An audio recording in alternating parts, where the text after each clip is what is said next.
দুর্গাপুজো শেষ, দীপাবলি পেরোলে কার্যত এবারের মতো বিদায় নেবে উৎসবের মরশুম। তারপরই ভোটের ডাকে কাঠি পড়ে যাবে। সরকারের কাজের মূল্যায়ন নিয়ে শুরু হবে জোর চর্চা। তার আগেই ফেসবুকে শিল্পের খতিয়ান নিয়ে হাজির মুখ্যমন্ত্রী। বুধবার সোশ্যাল নেটওয়ার্কিং সাইটে মমতা বন্দ্যোপাধ্যায়ের দাবি, গত 4 বছরে রাজ্যে ক্ষুদ্র, ছোট ও মাঝারি মিলিয়ে 50,000-এরও বেশি শিল্প গড়ে উঠেছে। কর্মসংস্থান হয়েছে প্রায় 4.5 লক্ষ। সাম্প্রতিক পুরভোটে তৃণমূল বিপুল অঙ্কে জয় পেলেও তার সঙ্গে জড়িয়ে গেছে বিতর্ক। ঠিকঠাক ভোট হলে শহর কেন্দ্রিক তরুণ প্রজন্মের ভোট ব্যাংক কতটা তৃণমূলের পকেটে যেত তা নিয়ে বিভিন্ন মহলে সংশয় ছিল।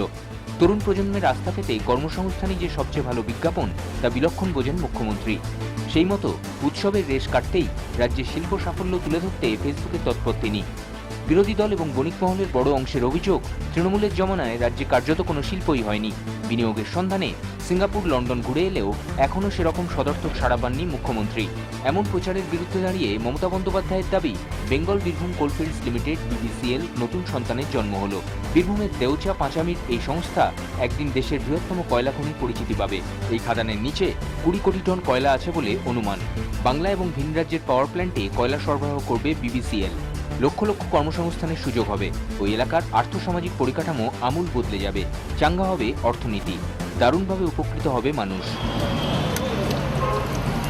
তবে শিল্পায়ন আর কর্মসংস্থানের এই দীর্ঘ তালিকায় চপ শিল্পকেও অন্তর্ভুক্ত করা হয়েছে কিনা তা নিয়ে কটাক্ষ করেছেন বিরোধীরা। ব্যুরো রিপোর্ট, 24 ঘন্টা।